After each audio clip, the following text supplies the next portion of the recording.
Alright, so the peak of HigherBrothers was mainly considered the release of album Five Stars in 2019. And before 2019, HigherBrothers were already building a bridge between Chengdu and the West with viral tracks like Made in China. They caught the attention of a Rising, a platform that specializes in exporting Asian artists to global audiences. But Five Stars, this is really different.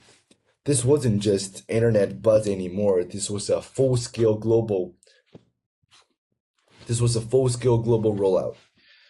And released in 2019, Five Stars was their most polished and internationally ambitious project. And what really pushed it to another level is the features in it. You had Schoolboy Q bringing that West Coast energy. You have Soulja Boy, a pioneer of internet rap culture, linking up with the team. And Denzel Curry, who was a rising superstar during that time. He also added raw intensity to the album. And even Jid, known for his technical flow, was in the mix. There wasn't random features. These were strategic. Each collaboration positioned HigherBrothers inside different lanes of American hip hop, from mainstream to the underground to the internet cultures. But here's where the things really hit their peak: the Five Stars World Tour.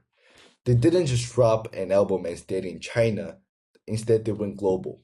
Starting in places like Vancouver in Canada, they moved across major cities in the USA, Los Angeles, New York, San Francisco is also on the list.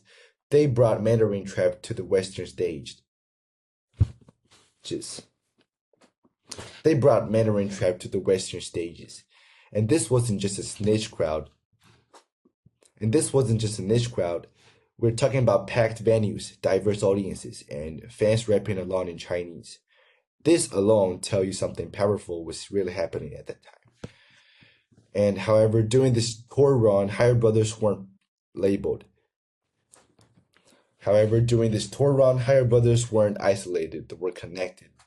Through A8 Rising shows and festival appearances, they shared stages or had appearances tied to artists like Rich Brian, one of their closest collaborators and label mates, and Joji, bringing a completely different sonic vibe to the same platform, and Keith Ape, another pioneer of Asian hip hop, going global. And in some shows and festival circuits, they were also aligned with the big US names like Playboi Carti, A$AP Ferg, and even the Migos, who are also in their prime during 2019.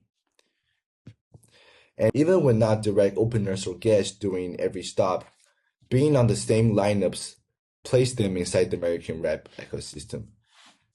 So why is Five Stars considered their peak? Because everything is aligned. The music was globally accessible but still culturally rooted. The features connected them to the major US artists. The tour proved that they could perform worldwide. And the timing, the most important thing. When all the global hip hop was opening up, HigherBrothers worked in their favor. And that's something really impressive. So for a moment, HigherBrothers weren't just representing Chinese rap, they were part of the global conversation.